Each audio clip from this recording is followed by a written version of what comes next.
반갑습니다. 아마 저는 잘 기억 안 나지만은 제가 바로 몇 달 전에 한번 여기서 이제 강의 한번 한 적이 있기 때문에 이제 구면인 분들이 좀 계실 것 같습니다.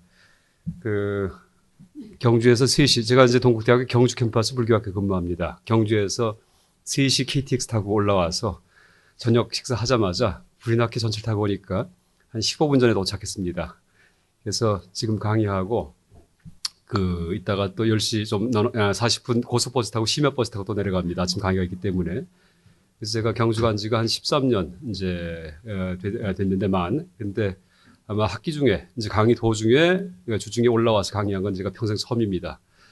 근데 왜냐하면 이제 부탁은 많이 있었지만은 도저히 할 수가 없죠. 올라왔다 내려갔다 하는 게 너무나 멀기 때문에. 근데 이번 주제 제가 너무나 저한테 사실은 제 의무이기도 하고, 제가 최근에 승랑 스님에 대해서 만 7년 이상을 연구해서 다시는 못할 작업이라고 제가 느낄 정도로 그렇게 고생을 해가지고 승랑 스님의 생애하고 자상을 이제 규명한 책을 발간을 했는데, 아직 본격적인 강의는 바깥에서 한 적은 없습니다. 학교 내에서는 학생들한테 소개는 많이 했었지만은 이번에 이렇게 좋은 기회를 만들어 주셨기 때문에 이거는 차마 제가 거절할 수 없어가지고 지난 학기에 부탁이 왔는데, 일부러 이 강의 때문에 시간표 조정을 해가지고 이제 7시 반에 강의할 수 있게끔 오늘은 오전에 강의가 다 끝났습니다.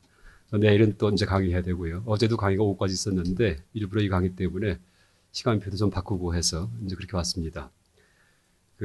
하여간 쉽지 않은 강의인데 이렇게 많이 오실 줄 몰랐습니다. 그러니까 일반 법회 같은 경우에는 당연히 이제 인생에 도움이 되고 하는 그런 내용이기 때문에 많이 오시는데, 실제 오늘부터 할 시리즈 강의는 이게 역사학 강의고, 실제 사상 강의고, 동아시아 사상사, 불교 사상사에 대한 강의고, 어떤 이제 엄밀한 인문학적인 어떤 학문적인 얘기들이 많이 들어가 있기 때문에 사실 재미가 없을 수도 있습니다. 근데 요새 불자분들 학문적 능력이 우선 너무나 대단하십니다. 그러니까 교양대학 여러 해 다니신 분들이 많기 때문에 이 불교대학 교수님이든지 강사분들, 스님들도 가끔 사석에서 만나면은 법회 나가시면은 이제 다 쩔쩔매신다 이렇게 얘기를 합니다. 그래서 질문 들어오는 거 너무나 싫어하시고요. 싫어하는 것보다 이제 질문하면 좋은데 참 답을 할 수 있으면 좋은데, 그러니까 답을 못하는 질문을 할 이제 그런 분들이 이제 그렇게 일반 불자지만은 제야에 이제 있는 분 중에서 진짜 고수들이 너무나 많이 계시기 때문에, 특히 불교학 같은 경우는요. 그래서 다들 쩔쩔맨다고 공부도 열심히 해야 되겠다 이렇게 얘기를 하십니다. 하여간 어쨌든 지금 전문 강의인데 이렇게 많이 오실 줄 몰랐습니다. 오늘 첫 강의고 제가 9시까지 강의하고, 그러니까 지금 시간을 한 이제 90분 원래 쓰게 돼 있죠. 벌써 많이 지났기 때문에. 그리고 한 20분 정도 질문 받고 이제 그렇게 강의 진행하겠습니다. 파워포인트를 영상물을 어제 이제 만든 겁니다. 이제 가만히 생각해 보니까 이 승랑스님 생애에 대해서 강의할 때는 영상 자료를 제가 많이 갖고 있습니다. 또 실제 승랑스님 계셨던 절까지 제가 답사했었기 때문에 이제 연구하면서, 또 연구가 다 끝난 다음에는 승랑스님 사셨던 요동 지방까지 갔다 왔습니다. 일부러. 그래서 기념으로. 그래서 이제 자료가 많기 때문에 이 영상물을 만들었는데, 마침 지금 강의 시작하기 전에 3기를 하는데 두 분이 부처님인데, 이게 바로 승랑스님이 계셨던 섭산 서하사의 천불암이라는 천불암이라는 그런 감실군이 있습니다. 감실들. 1000개가 넘습니다. 감실이. 그리고 승랑스님 당시에 조성됐습니다. 그래서 이제 그 시기도, 그래서 승랑스님이 이 감실 조성에 관여했을 것이다 라고 거의 짐작합니다. 또 이 감실 조성에 관여했던 분들이 이제 북위에서 내려온 분들입니다. 북위의 석공들 스님들이 대거 남으로 내려오시는데, 북위의 북쪽 위나라, 그러니까 남북조 시대에 남조 북조가 있죠. 남조 북조. 그러니까 남북조 시대에 이제 북위의 수도가 옛날에 평성이란 곳인데 지금의 대동입니다. 대동. 그러니까 대동 하면 지금 갈 수 있고, 여러분들 아마 성지 순례하실 때 운광석굴 가보셨을 겁니다. 운광석굴이 바로 북조의 수도입니다. 있는 곳이. 거기에 대동이고, 지금 현재 지명은 옛날에 평성인데, 이 평성에서 운광석굴을 만들던 석공 티인들이 대거 남쪽에 내려와서 이 섭산 서하사에 석굴을 만듭니다. 근데 거기는 돌이 크지가 않기 때문에 작은 산에다가 미니어처를 만듭니다. 그게 바로 이제 지금 이 감실입니다. 실제 크기는 한 50cm 정도 되는 거를 제가 직접 방문했다가 사진 찍은 것을 오늘 강의하기 위해서 이 파워포인트 배경으로 깔다가 이왕이면은 이제 처음에 선명한 사진을 소개하고 싶어서 이렇게 이제 해놨는데 마침 3기를 부처님 두 분을 모시고서 그러니까 승랑 스님께서 친견하셨던 부처님입니다. 뭐 정확합니다. 그래서 이제 이게 모시고서 이제 참 인연도 이게 보통 인연이 아니구나 이렇게 생각할 수 있습니다. 그 승랑 스님이 진짜 너무나 위대한 우리 한국의 대표적인 인물인데 뭐 또 흔히 고구려는 뭐 이제 이 한국 땅이냐라는 그런 의문도 있는데 그러니까 동북공정 들어보셨죠? 그러니까 중국에서 이 한국 만주 지방을 갖다가 이제 중국 역사에 편입시키기 위해서 고구려 역사를 중국 역사에 이제 편입시키는 작업을 했는데 사실 말이 안 되죠. 왜냐하면은 삼국유사 삼국사기에 보면은 고구려 신라 백제를 다 같은 나라로 옵니다. 그래서 그것은 아예 말거리도 안 되고요. 어쨌든 우리 민족이고 이제 나중에 고려 같은 경우에도 고구려를 계승했기 때문에 고려라고 이름을 지습니다. 왕건이 이제 창설할 때 앞으로 아마 지금도 우리나라를 갖다 코리아라고 하는 게 그 기원은 고구려입니다. 그러니까 고구려를 고려라고도 부릅니다. 그러니까 구자를 넣기도 하고 이제 빼기도 하고요. 그래서 코리아 또 앞으로 이제 남북 통일되면은 아마 국호가 틀림없이 고려가 될 겁니다. 그리고 이 인연이 있기 때문에 고려로 국호를 정할 경우에는 틀림없이 불교가 흥할 겁니다. 그렇죠. 그래서 이제 그것도 앞으로 이제 그런 기대를 해봅니다. 그래서 이제 승랑 스님이 하강 고구려 출신이긴 하지만은 한국 사상가 중에 그 사상의 전모를 짐작할 수 있는 최초의 사상가입니다. 생존 연대가 기원 후 450년부터 한 530년 정도 사셨습니다. 이것도 옛날까지는 몰랐습니다. 승랑 스님의 생존 연대하면은 물음표가 다 나와 있었는데 이건 제가 밝힌 겁니다. 그러니까 플러스 마이너스 한 10년. 그러니까 탄생 연대는 플러스 마이너스 5년까지 정확합니다. 그건 제가 자료 다 뒤져가지고 온갖 자료 이제 밝힌 거고. 그러니까 450년 전후에서 탄생하셨고 사망 연대, 돌아가신 연대는 플러스 마이너스 한 10년쯤 됩니다. 그건 조금 좀 애매합니다. 그래서 이제 이 520년부터 540년 사이에 돌아가시지 않았나 했는데, 그러니까 중간을 잡아서 530년 이렇게 잡았습니다. 원효 스님이 언제 태어나시죠? 618년이니까 태어나십니다. 그러니까 원효 스님 태어나신 해보다도 어떻게 됩니까? 한 70년 정도 먼저 활동했던 분입니다. 또 승랑 스님 이후에 이제 중국서 여러 가지 중국적인 교학, 불교 교학이 완성이 되고 그 교학의 영향을 받아서 원효 사상이 성립되는데, 그래서 실제 원효 사상에도 승랑 스님이 있었기 때문에 원효 사상도 가능하다 이렇게 얘기할 수 있습니다. 그런데 아마 승랑에 대해서 모르는 분이 참 많을 겁니다. 그러니까 고등학교 때 이제 역사 공부 열심히 해서 이제 암기할 때 그때 한번 스쳐 지나가고 그 다음에 다 잊어먹고 이러셨을 겁니다. 왜냐하면은 전기도 남아있지 않고 원효 스님 같은 경우에는 전기가 남아있어요. 그렇죠? 비문도 있고 원효 스님에 대한 기록이. 그 다음에 책도 하나도 남아있지가 않습니다. 그러니까 이제 자료가 중국 자료, 역사책을 뒤져보면은 승랑 스님이 나오긴 나오는데 너무나 위대한 인물로 묘사는 되는데 군데군데 흩어져 있습니다. 그래서 종합적인 연구가 될 수가 없었습니다. 승랑에 대해서. 근데 이제 제가 한 7년 동안, 7년 이상이죠. 만 7년 이상 걸렸습니다. 따져보니까 만 8년 정도 걸리더라고요. 그동안 온갖 자료 다 뒤져가지고 다 취합을 했습니다. 그래서 이제 책을 최근에 낸 게, 작년에 낸 게, 승랑 그 생애와 사상에 대한 분석적 탐구. 그러니까 분석적 탐구예요. 그냥 보이지가 않기 때문에. 그래서 이제 자료 중에서 상충하는 것들은 다 이제 일단 정리한 다음에 어느 것이 옳은지 논증을 하고 이제 상충하는 자료 중에는 그렇게 책을 냈는데 그게 가능했던 게 옛날 어른들 학문하시는 분들 보면은 저에 대해서 놀랍니다. 어떻게 이렇게 했느냐고. 근데 제가 놀라운 게 아니고 컴퓨터 때문입니다. 컴퓨터. 요새 불교학은 요새 역사학은 검색 인문학, 검색 불교학입니다. 그래서 옛날 대가들은 이 불교학을 할 때 도서관에 가서 다 뒤져가지고 샅샅이 봅니다. 뭐 대장경도 거의 암기하듯이. 이런 분들이 대가예요. 그러니까 그런 분들한테 어떤 자료 제시하면은 그거 어느 경전 몇 페이지 있어 이렇게 나옵니다. 근데 우리는 그거 할 수가 없죠. 그런데 누가 자료 제시하면은 검색하면 그냥 나옵니다. 그래서 옛날 대가들이 한 보름 걸리던 거 우리는 한 2분이면 다 찾습니다. 그래서 요새 불교학이 하여간 컴퓨터 때문에 그렇게 달라집니다. 그래서 요새 젊은 대학원생들 역사 논문, 불교학 논문 보면 대단합니다. 근데 잘난 게 아니고 컴퓨터 덕분이다. 이렇게 하시면 됩니다. 하여간 컴퓨터가 정보통신 문명 기기인데 하여간 앞으로 정신 문명이 열립니다. 그러니까 컴퓨터는 의미 방출기예요.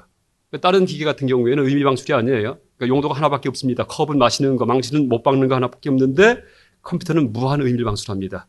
의미 방출이 정신 문명의 토대가 됩니다. 요새 점점 사람들이 후미진 구석이 없어지고 저 부당하게 핍박받는 사람이 없어집니다. 그렇죠?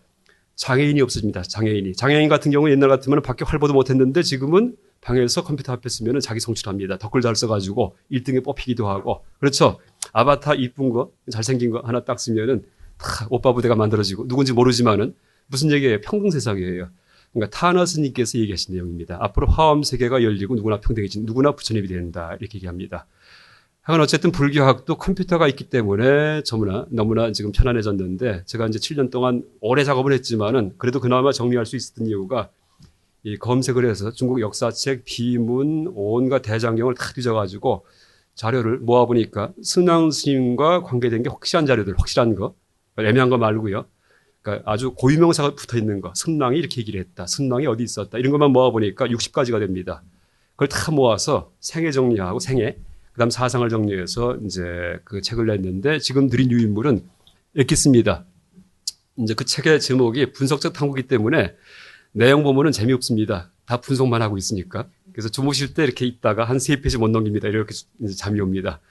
그래서 실제 내용은 그 책 사실 필요 없습니다. 이것만 끝입니다. 그러니까 이 얘기를 하기 위해서 한 7, 8년 갔다가 연구한 겁니다.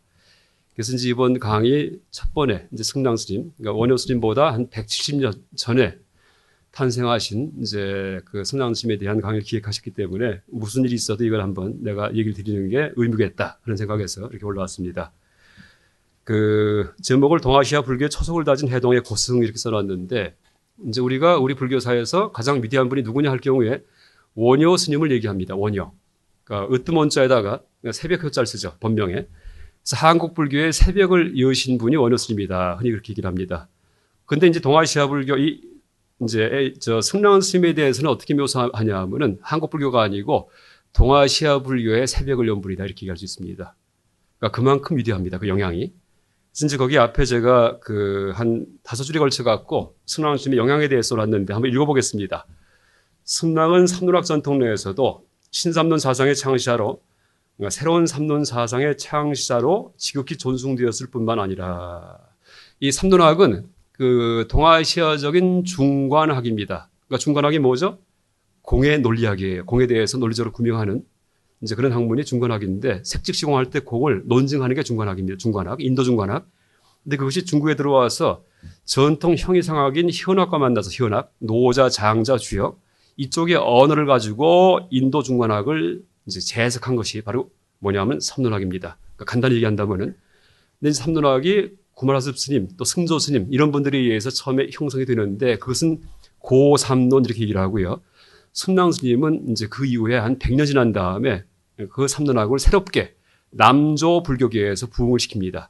그러니까 고삼론은 북조 불교계, 그러니까 장안을 중심으로 해서 이제 남북조 시대에 북조 불교계에서 발생했는데 그 삼론학을 남쪽에 전한 분이, 남쪽에 전하면서 부흥시킨 분이 바로 승랑 스님입니다. 그래서 이제 신삼론, 새로운 삼론 사상의 창시자로 지극히 존중되었을 뿐만 아니라 뒤이어 창출된 천태학, 화엄학, 그 다음에 화엄학, 서원사상, 남종선, 육조해능 스님의 모두 핵심적인 내용들은 승랑의 사상에서 유래한다. 가나선 견성론의 연원은 가나선에 견성한다는 얘기하죠. 화두 들고 수행하다가 견성의 견불성의 준말입니다. 불성을 이제 보는 게 견성인데 불성, 우리 마음속에 있는 거. 근데 그 불성이 뭐냐 할 때 불성을 중도로 규정한 분이 승랑 스님입니다. 승랑 이전까지는 불성에 대해서 이론이 한 10가지가 넘었습니다. 불성이 뭐냐 할 때 진여다, 진여. 진여 아시죠? 참된 진리 그대로. 이런 이론도 있었고 진속이지할 때 진제다. 이런 이론도 있었고 불성은 뭐냐 하면은 그 당과 불성, 당과 마땅히 불과를 얻을 가능성, 누구든지 부처가 될 수 있는 가능성, 이게 불성이다. 이런 이론도 있었고 피고 구락성, 괴로움을 피하고 락을 좋아하는 생명체의 본질. 그래서 드디어 행복에 부처를 갖다 지향한다. 그게 불성이다. 이런 이론도 있었고 중생심이 불성이다. 이런 이론도 있었고 아류야식이 불성이다. 이런 것도 있었고 뭐 제구 백정식, 무구식이 불성이다. 더럽지 않은 백정식 이런 것도 있었는데 그걸 다 쓸어버리고서 중도가 불성이다. 딱 규정합니다. 중도. 불성이 중도예요. 뭐예요? 탈이분법입니다. 이것도 아니고 저것도 아니다. 불생불멸 같은 거 그 얘기입니다. 그래서 이분법적인 사고가 들어가지 않는 그 경지, 이게 불성이다. 이게 승랑 스님이 처음 이제 이거를 남조불교에게 전했고 여기에 근거해서 남종선이 탄생합니다. 남종선의 불성론이. 그래서 나중에 이제 대종고 스님까지 이르러갔고 송나라 때 간화선이 창출이 되죠. 간화선. 가나선에서 화두 들을 때 어떻게 들읍니까? 무자 화두 들을 때. 무자가 없을 무도 아니고 있을 유도 아니고 유무도 아니고 비유 비무도 아니다 하죠. 무슨 얘기예요? 무자 화두 들을 때 마음을 중도에 궁지를 몰아가라는 얘기입니다. 그렇죠? 지금 한국 불교 가나선 수행법의 뿌리가 승랑에 있다는 얘기예요. 어마어마합니다. 그렇죠? 그래서 이제 보세요. 가나선 견성론의 연원은 승랑의 중도 불성론에 있으며 한국 불교계의 회색 승복 역시 승랑의 청의와 무관치 않을 것으로 짐작된다. 이것도 웬 얘기나 하실 텐데 청의. 그 승랑에 대한 별칭 중에 하나가 청의대사예요. 청의대사. 또 승랑의 손자 제자가 법랑인데 승랑의 제자가 승전 스님이고 승전. 승전의 제자가 법랑인데 법랑의 제자가 길장. 길장은 들어보셨을 겁니다. 길장. 그래서 이제 4대로 내려가는데 3대 제자, 다시 말해 이제 손자 제자가 이 법랑인데 법랑의 별명도 청의대상입니다. 청의대사. 항상 푸른 옷을 입고 있었다라고 이래요. 그러니까 일반 스님들과 다르게 푸른 옷을 입고 있었다 이렇게 얘기를 합니다. 거기에 기록이 써 있습니다. 그래서 제가 이제 이 곤색 옷을 입고 계셨구나 했더니 중국 직접 갔다가 그 중국 스님들 보니까 승복이 두 가지입니다. 황색이 있고 주황색이 있고 회색이 있습니다. 근데 부를 때 황의 청이 이렇게 불러요. 회색 승복이 청입니까? 모릅니다. 원래 그렇게 부릅니다. 이렇게 얘기해요. 바로 이거구나. 그래서 회색 승복이 원래 중국에 없었습니다. 왜? 인도에서 들어왔기 때문에. 인도 스님들 다 황색 승복 입으시죠? 불교 초전기에는. 그러다가 북쪽에서 내려온 분이 난데없이 청이, 회색, 청색인지 이런 걸 입고 계세요. 혼자 유별나게 눈에 띄기 때문에 청이다라고 얘기를 했을 겁니다. 그래서 지금 우리나라에는 황의가 없잖아요. 원래. 그래서 아마 이게 고구려 승복이 아닐까? 이렇게 짐작할 수도 있습니다. 물론 그것은 이제 복식사든지 다른 연구하는 분들이 더 조사를 해봐야 되겠지만은 하여간 여러 가지 재미있는 가능성이 승랑한테 이제 많이 있습니다. 그럼 무슨 얘기입니까? 우리의 승복도 승랑 스님 거고 고구려. 우리의 그 견성론도 중국 게 아니고 그 뿌리는 우리 것이었다. 다 인연 때문에 왔구나라고 이렇게 알 수도 있습니다. 그래서 이제 일단 그 지금 천태, 화엄, 선 같은 경우에는 어떻게 돼요? 그다음에 또 하나가 삼론 그 이전에 있었던 이 네 가지는 유식 불교가 들어오기 전까지의 중국의 4대 교학입니다. 유식이 들어왔는데 유식은 승랑 이후에 들어와요. 그래서 승랑 스님의 사상 속에는 유식은 안 들어갑니다. 그러니까 승랑 이후에 그러니까 진제 스님이라는 분이 들어와서 구유식을 처음 전합니다. 희원장 스님의 유식은 신유식이고요. 이제 구유식은 진제유식인데 그 진제유식은 진제 스님이 중국에 들어온 이제 해가 그러니까 양무제를 만나는 해가 548년 8월 달이에요. 548년. 근데 승랑 스님은 530년쯤 돌아가시기 때문에 유식은 모르십니다. 그러니까 진제 스님이 번역을 하시는데 유식에 대해서 섭대승론 같은 경우에 그래서 이제 그 유식을 제외한 그 이전까지의 모든 불교 사상은 다 종합을 해가지고서 정리한 분이 바로 승랑이다라고 얘기할 수 있습니다. 그래서 이제 거기에 근거해서 이제 삼론학, 신삼론, 그 다음에 천태. 천태 같은 경우에는 처음에 젊을 때 이 삼론학의 중심지에 옵니다. 그래서 승랑 제자들이 막 활약을 하니까 기가 죽어요. 그 다음에 천태전에 들어가요. 10년간 와신상담회에서 드디어 나타납니다. 그 다음에 삼론을 다 밟습니다. 그러니까 천태 전기에 보면 나옵니다. 제가 이제 나중에 행적도 알려드릴게요. 그래서 삼론을 어마어마하게 비판을 해요. 천태가요. 그런데 내용은 삼론과 거의 똑같아요. 그 무슨 얘기예요? 강한 영향 하에서 반작용으로 자기 사상을 구축했다. 이렇게 얘기됩니다. 또 화엄 같은 경우에는 승랑 스님에 대한 기록에 그 남조 불교계에서 화엄경을 최초로 강의한 인물이 승랑입니다. 여러 가지 기록이 있습니다. 그러니까 섭산의 승대사, 혹은 섭산의 이제 어떤 스님께서 화엄경을 그 8번에 걸쳐 강의했다 하는데 또 다른 기록을 보면은 제나라 때 승랑 스님이 내려오자마자 제나라 첫 번째 황제 고제, 그러니까 제무제예요. 소도성이 앞에서 소도성이 청에 의해서 소도성 그 화엄경을 8번 강의했다. 그러니까 최초의 강의를 합니다. 그 전까지는 화엄경을 강의하면 스님들이 중간에 다 죽든지 병이 들든지 했답니다. 근데 승랑 스님이 강의하니까 드디어 이제 화엄경의 세계가 열렸다라고 얘기하죠. 그러니까 화엄학도 이제 이 두순이든지 현수법장 화엄학이 생기기 전에 승랑 스님이 먼저입니다. 그렇죠? 그 다음에 그 천태학 같은 경우도 물론 반작용으로 형성되긴 하지만은 승랑의 영향이 어마어마합니다. 그 다음에 남종선은 그냥 승랑의 삼론학이 녹아 들어간 겁니다. 그래서 어떻게 이제 선불교를 어떻게 얘기하냐면은 그 삼론학의 실천적, 발전적 그 수용 이것이 이제 바로 그 선불교입니다. 여러분 선 얘기할 때 사교 입선 이렇게 얘기를 하죠. 사교 입선. 버릴 사자, 교학교자, 들어갈 입자, 선선자 해가지고 교를 버리고서 선에 들어간다 얘기하는데 교를 버릴 경우에 이제 버리는 교의 의미가 두 가지가 있습니다. 교학은 분별이기 때문에 버린다. 이것도 있고요. 이건 나쁜 의미의 교학이고 또 하나는 교학을 딛고서 선에 들어간다라는 이제 의미도 있습니다. 교를 해야지만, 그러니까 지도를 봐야지만 그 다음에 선을 합니다. 이건 좋은 의미의 교학입니다. 근데 사교인을 입선할 때 삼론학은 승랑이 이제 그렇게 체계화시킨 신삼론학은 선의 토대가 된 철저한 토대가 된 그런 이제 교학입니다. 삼론을 통달해야지만 올바르게 선수행을 할 수 있습니다. 또 제가 이제 논문이 있어요. 선과 반야 중간의 관계. 그때 그 반야 중간은 삼론학입니다. 그래서 그걸 다 분석해서 그냥 결론만 보고서 뜻을 맞추는 게 아니고 근거 다 돼가지고 왜 영향을 주고받았는지 사람들이 교류를 해야 삼론학의 그런 스님들한테 선승들이 배웁니다. 그런 기록이 다 남아 있습니다. 그러다가 선종이 발생합니다. 남종선이. 그래서 이제 그 앞으로 우리 이제 가나선 불교가 살아나려면은 삼론학 교학이 이제 다시 말해 논리에 의해서 공을 규명하는 이제 그런 그 교학이 그 살아날 때 선불교가 다시 생명을 얻는다라고 얘기할 수 있습니다. 그러니까 이제 선, 허엄, 천태, 삼론 네 가지가 다 승랑이죠. 그럼 뭐예요? 동아시아 불교 전체에 초석을 놓았다라고 얘기할 수 있습니다. 그럼 승랑 이전까지 불교는 어땠냐? 그것도 기록이 있어요. 그 승랑 이후에 이런 네 가지 사상이 나왔기 때문에 위대한 게 아니고 천태종의 형계다면이라는 스님이 있는데 형계다면 이제 이분이 법화현의석첨이라는 책을 쓴 게 있는데 그 내용 중에 보면은 승랑에 대해서 묘사를 합니다. 승랑 스님이 나타나기 전까지는 그 강남은 양쯔강 남쪽이고요. 강남에서는 성실론을 의지해서 불교 수행을 했고 성실론은 구마라셉 스님이 번역한 그런 그 논서인데 그 아비달마 문헌이에요. 아비달마면서 공사상이 좀 들어가 있습니다. 성실론이 하리발마란 분이 이제 쓴 건데 이제 강남서 그러니까 남조불교계는 성실론이 교과서였고 북조에서는 그러니까 하북에서는 그러니까 중국말로 강할 때는 양쯔강 장강이고요. 하할 때는 황하를 의미합니다. 황하. 하북에서는 비담을 공부했다. 비담은 아비달마입니다. 소승. 그래서 이제 그 당시까지 아비달마가 한 20권 정도가 번역이 되어 있습니다. 그래서 중국 불교계 전체 분위기는 남쪽이든 북쪽이든 다 아비달마예요. 승랑전까지는. 물론 삼론학 공사상을 전한 분은 구마라셉 스님인데 구마라셉 스님이 돌아가시고 나서 한 5, 6년 있다가 그분 사시던 장안 전체가 다 전란에 휩싸입니다. 그래서 계속 이민족이 침입해 들어옵니다. 그러다가 418년인가 돼가지고 형련발발이라는 흉노족이 들어와서 살육을 하는데 스님까지 해치기 시작을 해요. 그래서 스님들이 대거 구마라셉 제자들이 다 도망을 갑니다. 뿔뿔이 흩어집니다.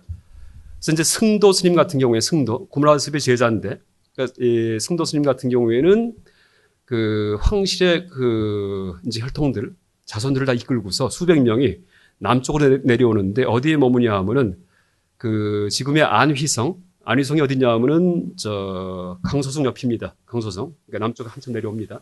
안휘성의 팔공산까지 피신을 합니다.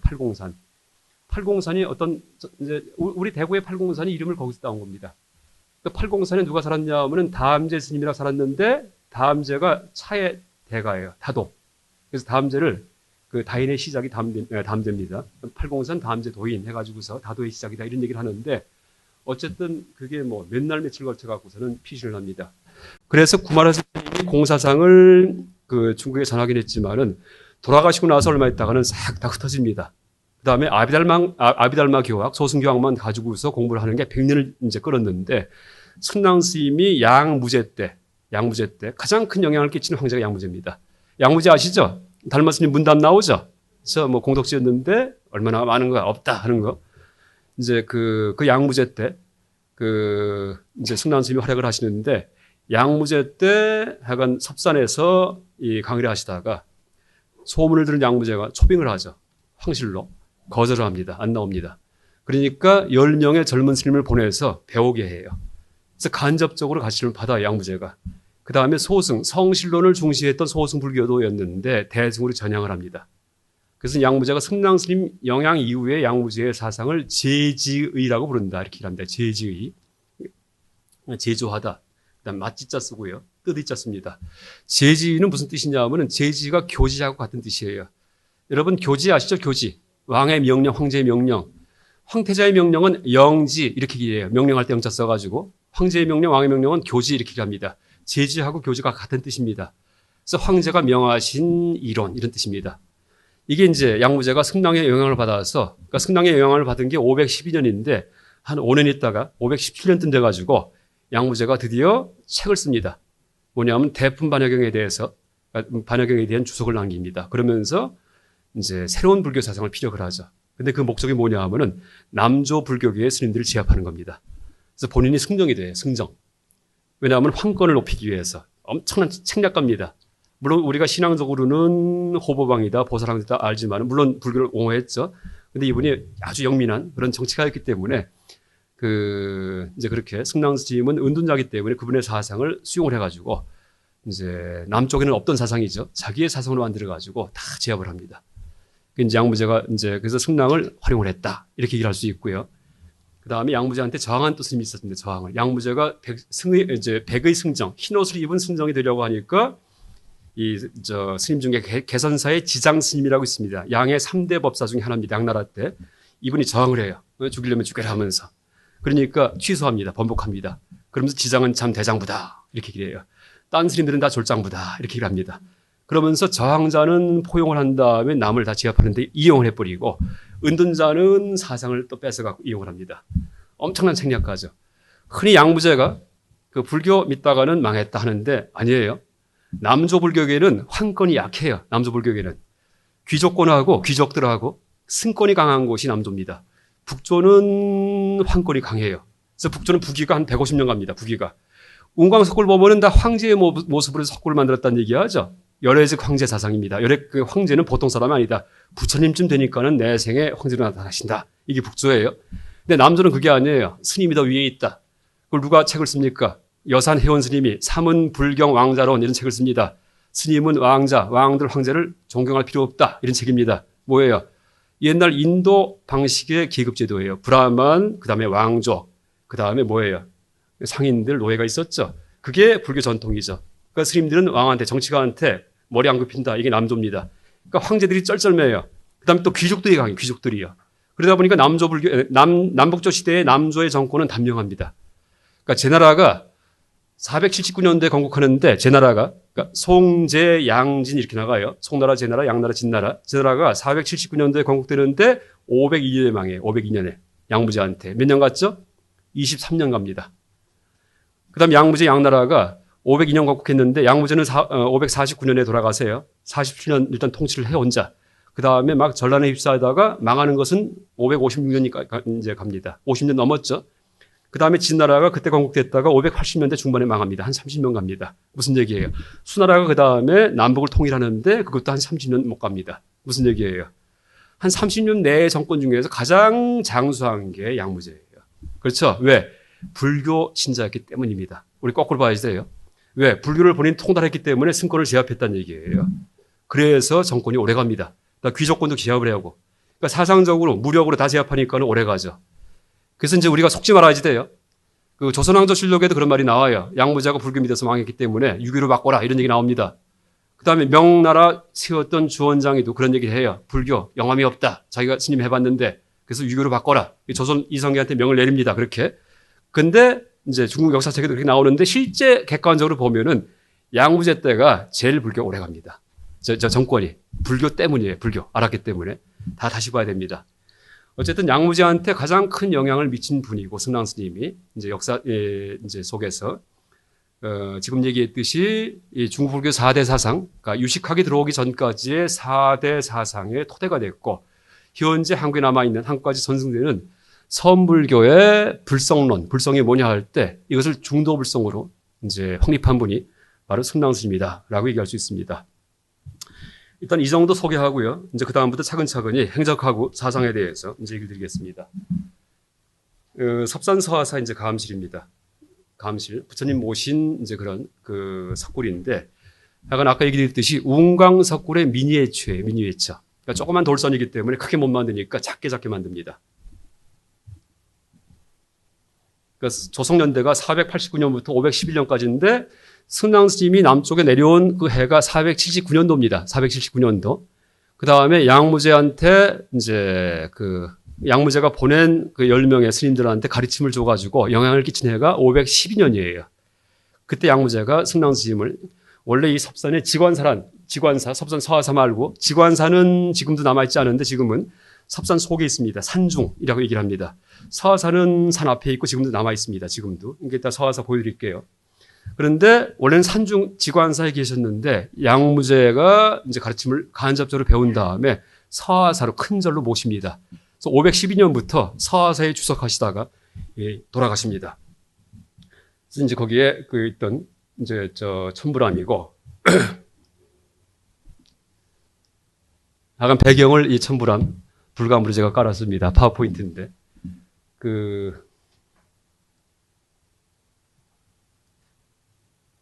저는 경주 캠퍼스 불교학과 근무합니다.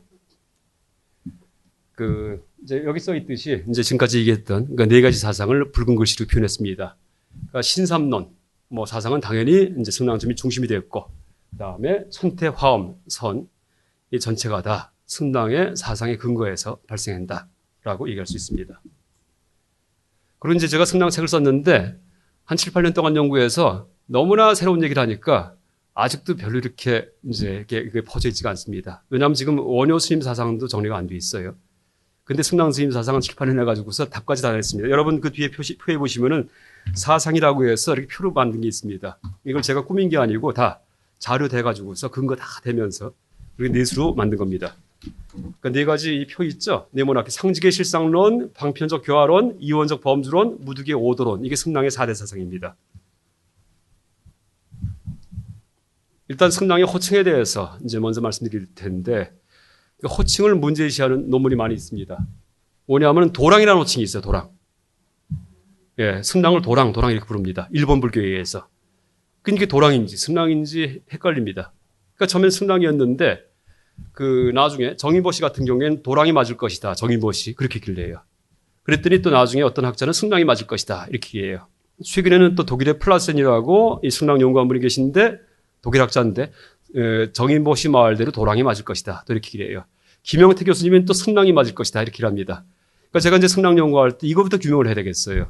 그래서 제 딴에는 답을 냈습니다. 승랑이 맞습니다. 뭐냐 하면은 이게 다음 보여드릴게요. 일단 이게 난독자입니다. 그러니까 승랑 스님에 대해서 도랑이라고 쓴 기록이 일본에 남아있는 초서체 필사본이에요. 일본에 남아있는 해균 스님, 승랑의 증손 제자입니다. 이분이 쓴 대승사론 현의기라는 책이 있는데 이게 필사본이 남아있는데 다 초서체예요.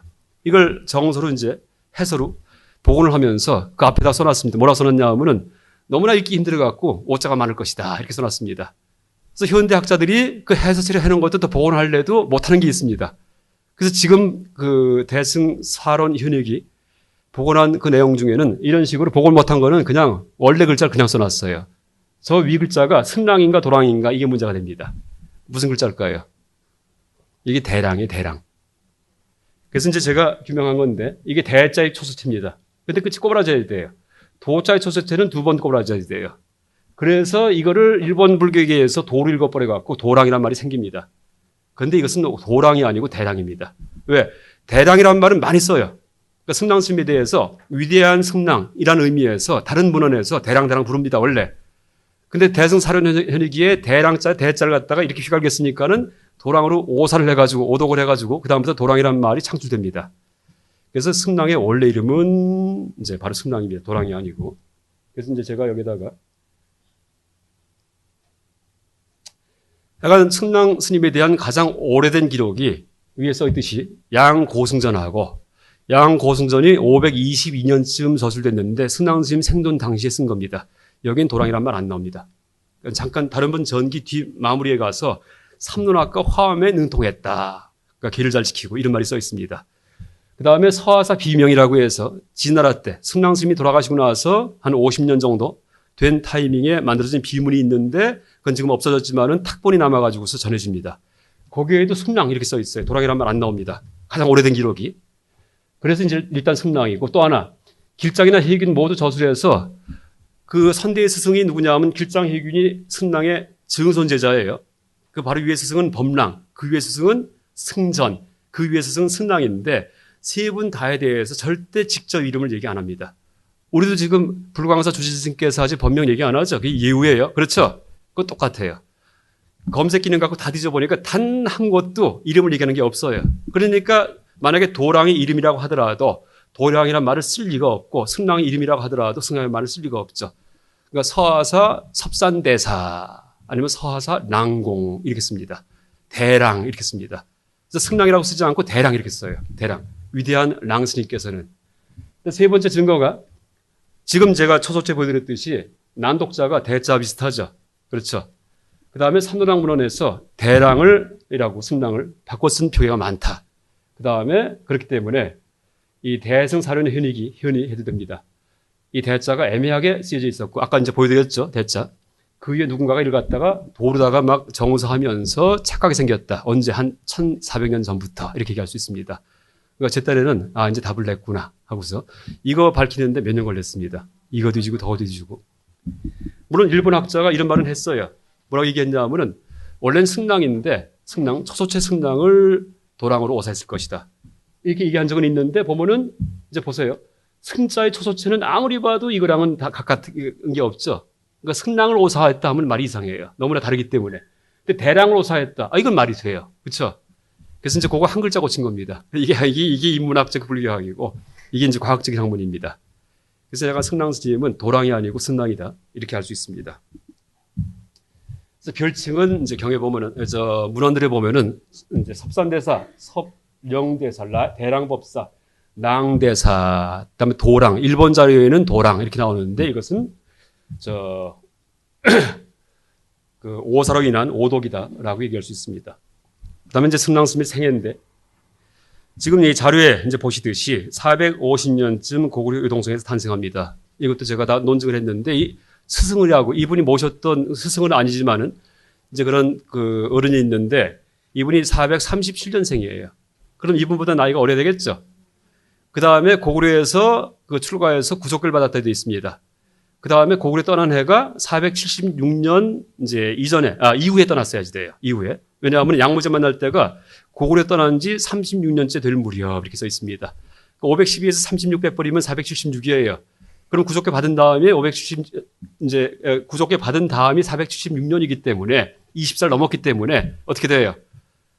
이제 그 437살보다는 많고 그 다음에 이제 그 20을 빼면은 437부터 456까지가 그 타이밍입니다. 탄생연대입니다. 그러면 450, 한 50년 되겠구나 하고 짐작할 수 있습니다. 이게 논증이고 일단 정확한 기록 2개에 의했기 때문에 그 사이입니다. 그 바깥은 아닙니다. 그래서 이제 제가 탄생연대는 플러스 마이너스 5까지 맞췄다라고 얘기를 드린 겁니다.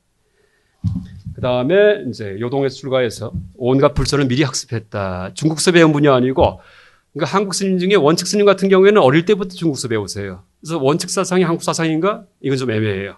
근데 승랑 스님은 토성입니다. 불교 다 공부하고 중국 들어가십니다. 어지간히 공부하고서.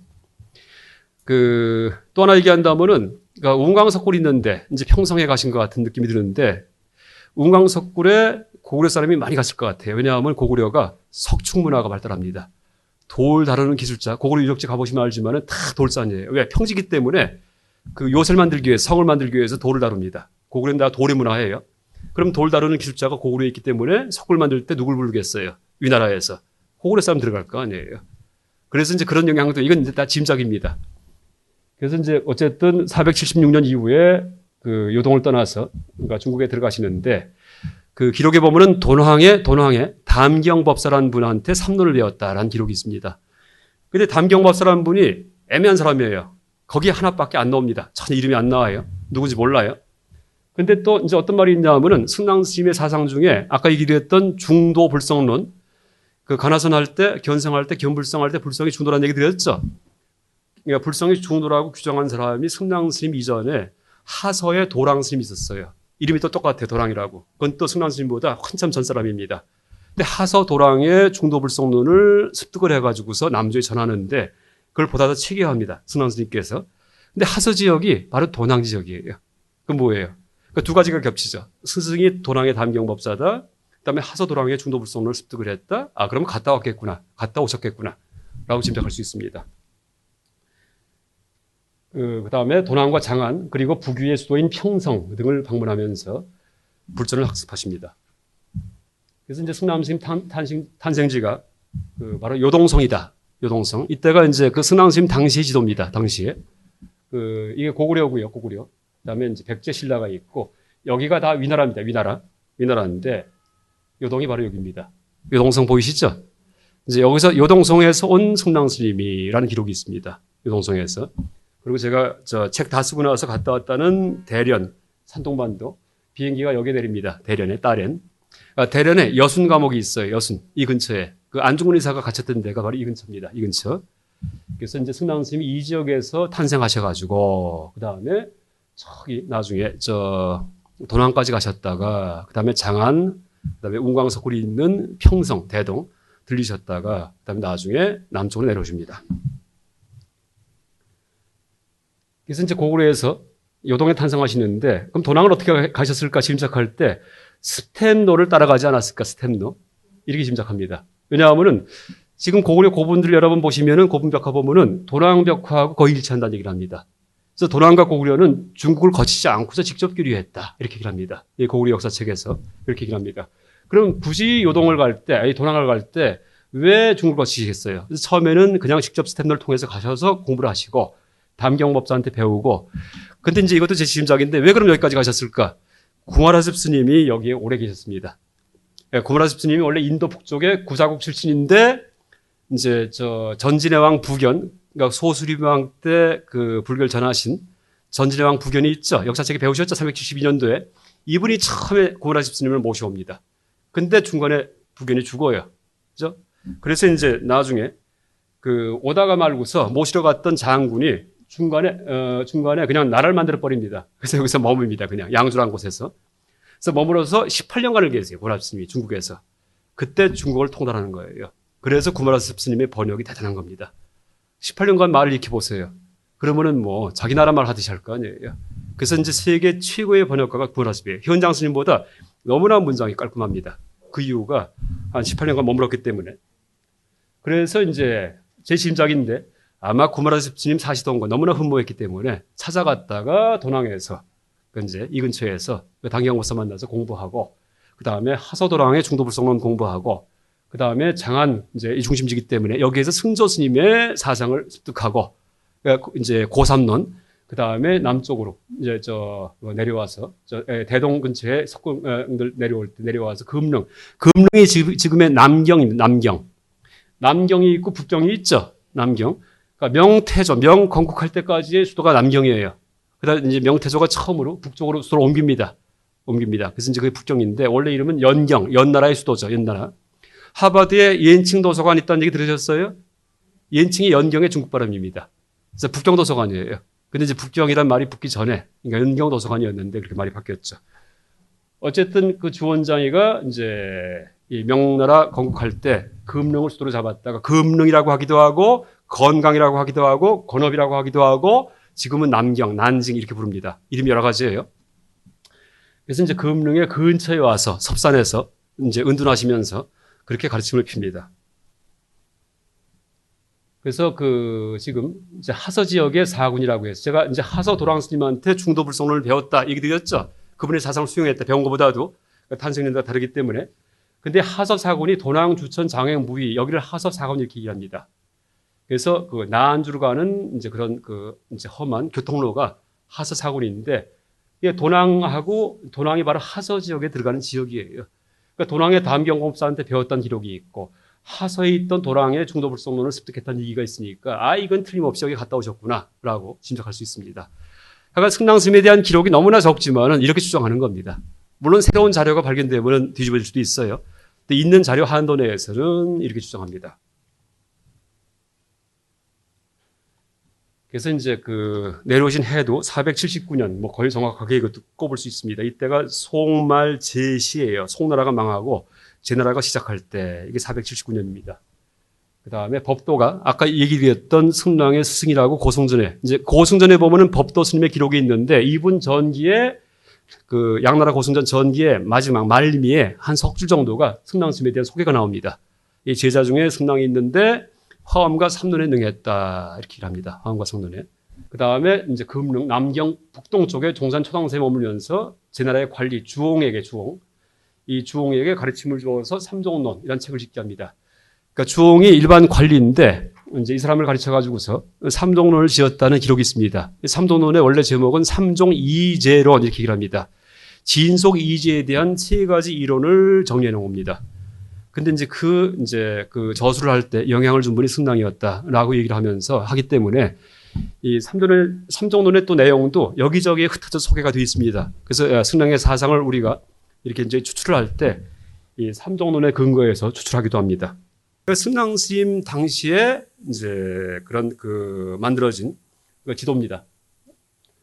그래서 보면은 이게 이제 성이에요. 건강성, 금능성이죠. 성이 있으면은 북동쪽에 종산이라는 산이 있어요. 종산. 쇠북종자 씁니다. 종처럼 생겼기 때문에, 종처럼. 근데 지금은 이 산 이름이 자금산으로 바뀌었고, 소문에 능이 있는 곳입니다. 소문. 그러니까 중산능이라고 해서, 중화민국을 만든 건국의 아버지죠. 그렇죠? 소문, 순원. 그러니까 순원에 능이 있습니다. 여기에 순원에. 순원 능까지 가봤습니다. 겸해라고 큰 글씨가, 모두 사랑하라. 이런 글씨가 써 있습니다. 그 다음에 실제 활동한 것은 나중에는 섭산 서하사에서 활동하십니다. 여기는 택시로 한 40분 걸립니다. 우리 돈으로 한 12,000원이면 됩니다. 택시 타고 가려면은. 22km 떨어져 있습니다. 금릉성에서부터.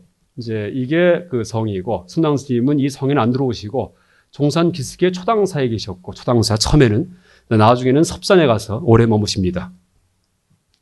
그러니까 지금 현대 지도로 본다면은, 이게 이제 남경 지도예요, 남경.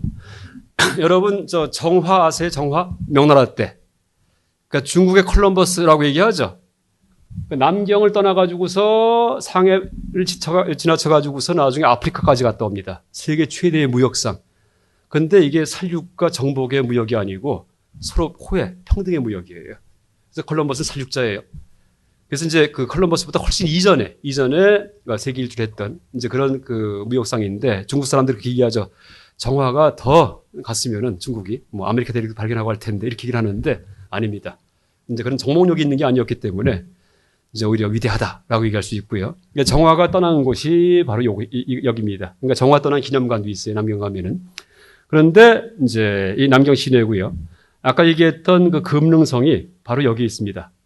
그러니까 위치가 지금은 다 전부 다 현대 건물이 들어서 있지만은 일단 승랑 스님이 처음에 북에서 내려와서 머물던 곳이 이 자금산, 아까 얘기했던 중산능이 있는, 소문의 능이 있는 그 자금산의 이 남서쪽 기슭에 있는 초당사라는 절에 머무십니다.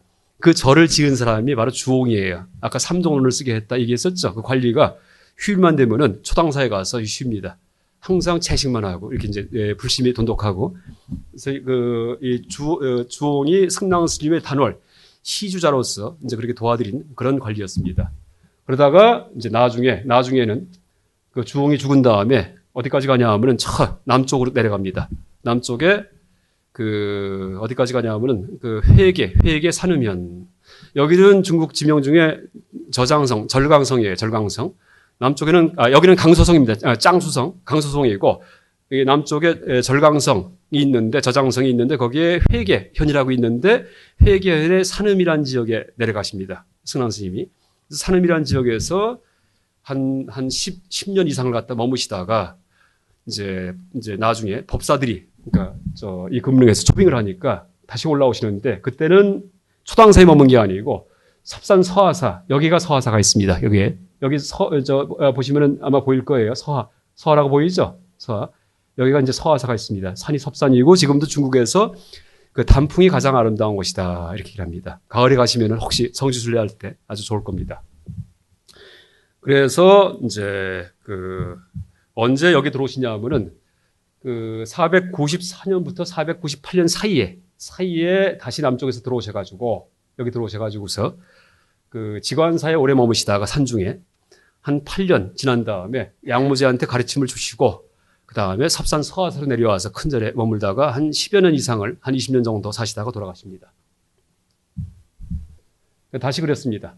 초당사가 이제 여기 이렇게 있고 서하사는 이제 이쪽에 있습니다. 처음에는 초당사 사시다가 남쪽에 내려가셨다가 10년 있다가 올라오셔서 지관사에 머무시다가 다시 서하사에서 이제 주석하시다가 임종하시는데 그래서 이제 서하대사, 섭산대사, 서하 랑공이라고 이렇게 부르기도 합니다. 이게 중산능이에요. 아까 얘기했던 종산, 초당사가 있던 종산에 있는 소문의 능, 이렇게 어마어마하게 크게 져놨습니다. 그러니까 처음에 내려온 다음에는 제일 건국한 고제 서도성한테 이제 화엄경을 강의합니다. 그래서 이 기록이 다 있습니다. 그래서 화엄의소라는 저술을 했다라는 기록이 있는데 책은 남아있지 않습니다. 그러니까 화엄에 대한 주석이고, 그럼 내용은 뭐냐?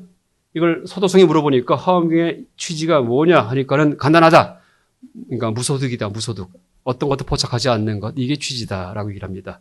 그러니까 승랑스님 사상을 한마디로 얘기한다면은 무의, 무득 사상이에요. 어디에도 의지하지 않고 무의, 무득, 어떤 것도 포착하지 않는다. 이게 승랑스님의 요점, 사상 요점입니다. 그러니까 풀어놓으면은 아까 네 가지 얘기했죠. 이원적 범주론, 방편적 교화론, 무득의 오도론, 그 다음에 상직의 실상론인데 하나를 정리하면은 무의, 무득 사상이라고 얘기할 수 있습니다. 이것도 이제 찾아보니까 서도성에 그 얼굴이 있습니다. 옛날 서도성. 그러니까 제무제. 그러니까 승랑 스님으로 하여금 화엄경을 강의하게 했던 제나라를 건국한 황제입니다. 이 제무제 서도성이 이제 처음에 딱 등극하니까 아까 얘기했던 주홍이 은둔을 해버립니다. 도망갑니다. 왜? 송나라 때 관리였기 때문에 황제가 바뀌니까 무서워서. 그러니까 이제 공치규라는 선비가 있어요. 공치규. 서도성의 그런 친구예요. 그러니까 제가 건국되니까 공치규가 이제 관리가 되면서 주홍한테 편지를 보냅니다. 그 편지가 지금 남아 있어요. 북산 이문. 북산이 뭐냐 하면 아까 얘기했던 종산, 그 소문능이 있는 이문, 이사 갔다는 거에 대해서 조롱하는 글을 씁니다. 너는 세속에 관심 없어갖고 숨어 산다 하는데 그건 째째한 거다. 세상에 대해서 그건 대장부 갈 일이 아니다. 이러면 조롱합니다. 그래서 이제 산에 숨어서 공공만 얘기하는데 이런 말이 있어요. 아, 그러니까 그게 479년도예요. 그러니까 승랑 스님한테 공을 얘기하고 있었구나라고 짐작할 수 있습니다. 그 문헌을 처음 발견한 분은 정인보 씨입니다. 정인보 씨가 북산 유문을 발견해가지고 소개합니다. 물론 전체 조망은 좀 틀린 게 많지만은 이제 그런 그 옛날 그 선학들 그 글을 읽다 보면은 그런 것들을 우리가 다 모아가지고서 좋게 자료를 이용할 수 있습니다. 그 다음에 이제 기록을 다 종합하면은 섭산 서화사에서 일단 설법하신 적이 있어요. 경릉왕은 서도종의 아들입니다. 서도종의 아들입니다. 경릉왕이. 그러니까 황제 밑에 왕이 있죠.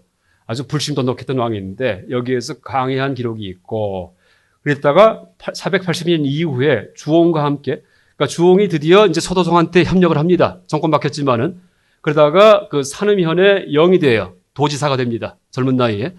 그래서 내려갈 때 그때 같이 따라 내려갑니다. 그랬다가 한참 머물다가 이제 머무는데 길장 스님, 승랑의 손자 제자가 길장 스님이에요. 근데 길장 스님의 별칭 중에 하나가 가상사 길장대사 이렇게 해요. 길장 스님이 산음에 가상사에 머뭅니다. 그래서 그것도 제 심작인데 약간 그 증조 할아버지 뻘 되는 스승이 계셨던 절에 혹시 머문 게 아닌가. 이게 다 짐작입니다. 그러니까 산음에 있는 절이기 때문에 왜 하필이면 거기 있었을까? 그 다음에 그 나중에 주홍 사망한 다음에 그러니까 94년부터 98년 사이에 섭산의 지관사 산 속에 있는 절이고 이것도 아직은 발굴 안 됐습니다. 여기를 귀환했다가 귀환하시는데 하여간 활동지는 요동에서 태어나셨다가 이렇게 이런 곳이 활동지역입니다. 그래서 이제 그 승랑 스님의 행적을 그러니까 그림을 그리면은 요동에서 스텝널 따라서 도난 가셨다가 하소위랑을 거쳐서 장안을 가셨다가 여기서 고산론을 습득하시고 평성 운광석굴 있는데 가셨다가 석굴 팀들 내려올 때 같이 이렇게 내려오셨다가 그 다음에 이제 건강에 머무시다가 어디에요? 초당사에. 그다음 주홍 따라서 회계 산음에 가셨다가 주홍 관리 따라가고 도지사 되고 나니까 영이 되니까 근데 주홍이 죽고서 있으니까는 나중에 건강석 다시 불러갖고 돌아오시는데 이때부터는 섭산 서화사에 머무십니다. 섭산에 머무십니다. 지관사에. 그러다가 이제 건강에서 나중에 서화사로 옮깁니다. 아까 얘기했듯이 그러니까 양무제한테 이제 가르침을 간접적으로 전합니다. 승랑 스님께서. 그래서 이제 이때 이후에 양무제의 사상을 불교 사상을 제지의라고 부릅니다. 그다음에 이제 소명태자의 그 글이 남아 있는데 양무제 장남입니다. 소명태자가 누구냐 하면은 금강경 과분하면서 제목 붙인 분입니다. 여러분 금강경 제목 다 붙어 있죠. 단락단락마다. 그게 소명태자 이 천재가 한 거예요. 그러니까 31살인가 죽어요. 그런데 그 전에 일을 다 합니다. 그다음 소명태자가 그러니까 다 양무제가 정치 책략으로 시킨 거예요. 17살 때 법문을 해요. 강의를 합니다. 그게 남아있어요. 법문 강의집이. 해이제의, 진속이제에 대한 해석, 그다음에 해법신의, 법신에 대한 풀이. 근데 듣는 대상이 누구냐 하면은 양나라 때 고승들. 그 다음에 친척들, 사촌들, 그러니까 귀족들 승권들 취합하는 겁니다. 17살짜리 애를 내보내가지고서 근데 다 문답을 하는데 기가 막힙니다. 어마어마해요. 이 소명태자 그 작업 중에 제일 영향이 큰 게 지금도 남아있는 그 중국 그 문학 전집이 있습니다. 문선, 문장 이제 선택했다 이런 뜻입니다. 문선이라고 어마어마한 전집이 남아있는데 소명태자가 모은 겁니다. 그래서 소명태자 편저 이렇게 되어 있습니다. 문선. 근데 31살 때가 죽어요. 그 옆에 호수에서 놀다가 궁녀가 부용꽃 좀 이제 꺾어주세요 하니까 배에서 이렇게 하다가는 뒤집어져 갖고 물에 빠지는데 나무에 찔려요. 상처가 나는데 그때는 아마 항생제가 없으니까 골마갖고 근데 이제 아버지한테 얘기를 못 해요. 왜? 신체 발부는 수지 부모니 불감 회상이 효지 시야예요. 이렇게 돼 있죠. 그래서 이제 그러다가는 앓다 죽습니다. 요절을 합니다. 그래서 양무제가 통곡을 하죠. 근데 어쨌든 소명태자 불교에 대해 조예가 깊었는데 소명태자가 이 강의한 해가 517년입니다. 517년입니다. 그래서 이제 그 내용을 보면은 승랑사상에 들어가 있어요. 그러니까 승랑 스님이 양무제한테 간접적으로 가르침을 전한 다음에 한 5년 있다 강의를 하는 거기 때문에. 그래서 이제 제가 승랑사상 취합을 할 때 그 당시 썼던 저술들, 영향받은 사람들 다 모아가지고 이 안에 이제 그 당시 일반 스님들 사상과 다른 게 뭐가 있나 하고 찾아보니까 이제 승랑사상이 나옵니다. 그러니까 이제에 대해서 설명한 내용 중에 똑같지는 않지만은 승랑의 영향이 이제 보입니다. 그러다가 그 530년쯤 천화에서 섭산에 묻히시는데 왜 그런 묻힌 장소가 섭산이냐 이것도 기록이 있어요. 그러니까 서하사 비문 비석에 보면은 이제 관리 하나가 승랑 스님을 너무나 흠모해가지고 이제 섭산에 살다가 은둔에 살았는데 죽은 다음에 승랑 스님 무덤 옆에 묻어주세요 이렇게 얘기했답니다. 그러니까 화장하신 게 아니고 무덤이 있었습니다. 그래서 아마 지금 생각에 섭산 그렇게 큰 산 아니에요. 가서 뭐 남경대학 교수라고 같이 발굴 좀 할까 하는 마음도 있습니다. 지관사 승랑 스님 무덤 갈 수 있습니다. 왜? 뒤져보면 무덤 나오죠. 옛날 절트 나오겠죠. 그럼 답이 나오죠. 그렇죠? 그 남경대학 교수가 한번 왔길래 얘기를 하니까 좋다고 재정만 되면 하겠다고 이렇게 하더라고요. 이 양무제 남아있는 사진입니다. 그림입니다. 양무제. 처음 보시죠? 그러니까 운강석골이 왼쪽이고 이건 뭐 많이 보셨죠? 이게 서하사 천불암이에요. 이렇게 똑같이 뚫어놨습니다. 이 복식이 똑같아요. 복식. 이제 같은 그 팀들이 만들었기 때문에. 근데 크기 보세요. 여기는 이렇게 큰데 운강석굴. 서하산은 이렇게 조그맣습니다. 그나마 이게 큰 거예요. 큰 거. 다른 데는 전부 다 손바닥만한 것도 있고 불감들이 그 안에 부처님이 모셔져 있습니다. 이거는 제가 이제 서하사 갈 때 택시 안에서 찍은 사진입니다. 제 아들하고 같이 갔어요. 버디가드 이제 하라고 하면서. 그러니까 앞에 오른쪽이 저고 택시 기사입니다. 가다가 근데 다 변했죠. 그러니까 남경이니까 뭐 대도시가 됐습니다. 그러니까 서하선사라고 그러니까 저 일주문이죠. 말하자면은 이렇게 돼 있고 다 현대식 건물입니다. 서하사라고 써 있고 서하고사라고 써 있습니다. 그러니까 앞에 큰 연못이 있습니다. 근데 승랑스님과 관계된 기록 중에 무슨 말이 있냐면은 항상 오리 그다음에 무슨 그런 그 닭들 그런 가축들이 따라왔다는 얘기를 해요. 그러니까 길만 가면은 계속 쫓아왔답니다. 자비심이 넘쳐갖고. 그러다가 주무시면 다 따라가서 방에서 같이 잤답니다. 이분이 주무시기만 하면은 다 조용해져가지고서 다 잠을 잤답니다. 그런 기록이 있어요. 아마 이 연못서 놀던 오리 아닌가 이렇게 짐작합니다. 가보니까는 뭐 엄청난 건축 불사예요. 그래서 이 승가대학을 만든답니다. 승가대학 서하사에다가 아마 지금은 다 만들어졌을 겁니다. 여기 써 있듯이 강남 운강 천불암 이렇게 써 있죠. 건우 489 511년 그러니까 489에서 511년 사이에 건축되었다. 역시 22년 그렇죠? 뭐 이런 식으로 쭉 써 있습니다. 영상 영하 의석무에서 그러니까 이게 고개 위와 고개 밑에 뭐 이런 식으로 이제 어쨌든 강남의 운강 이게 별명입니다. 별명. 그래서 이제 제가 솔직히 직접 가서 보고 나서 이거 알았어요. 몰랐습니다. 아, 운강 팀들이 일로 왔구나. 가서 그 남경의 서점에 가서 이제 그런 역사책들이 있는데 다 뒤지다 보니까 그 섭산에 대한 책이 있더라고요. 그러면서 이거 알게 되고 나중에 너무 반영하고 책도 이만큼 사갖고 와서 이렇게 알게 됐습니다. 천불암 멀리서 본 모습이고요. 이렇게 되어 있습니다. 그 안에 이제 그 굴에 들어가서 찍은 그 부조, 그렇죠? 아주 이쁘죠. 옷 주름 모습이고요. 근데 뭐 벌써 1500년 됐기 때문에, 너무나 오래됐기 때문에.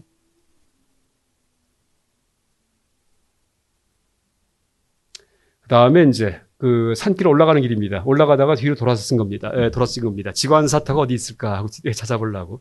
근데 뭐 찾지 못했죠. 그러니까 뒷산으로 올라가다가.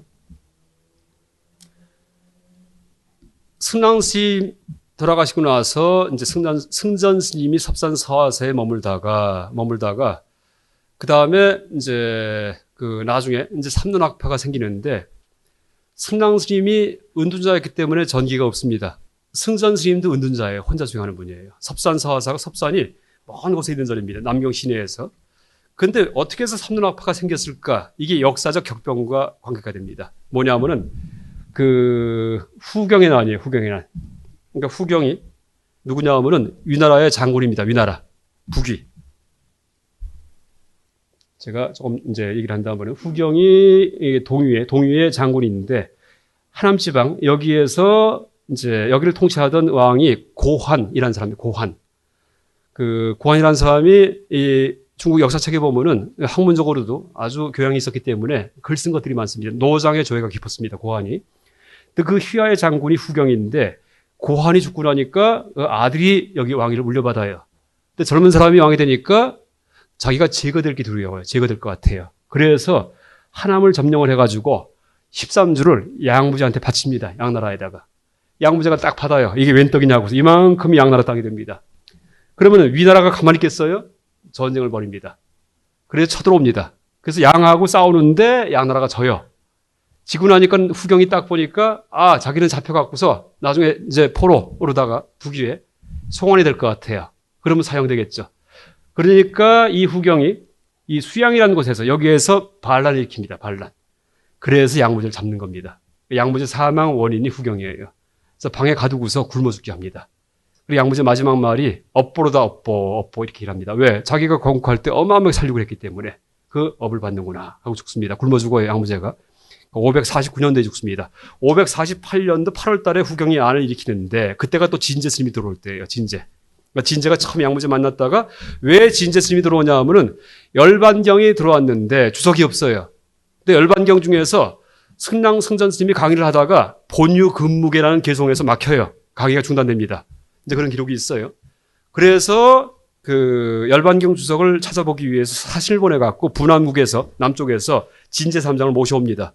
진제 스님의 별명은 흑삼장이에요. 흑삼장. 흑인입니다. 얼굴이 검었죠. 인도분이라는 얘기예요. 남쪽에. 흑삼장인데 흑삼장. 근데 역할을 하려다가 난이 일어나니까 도망을 합니다.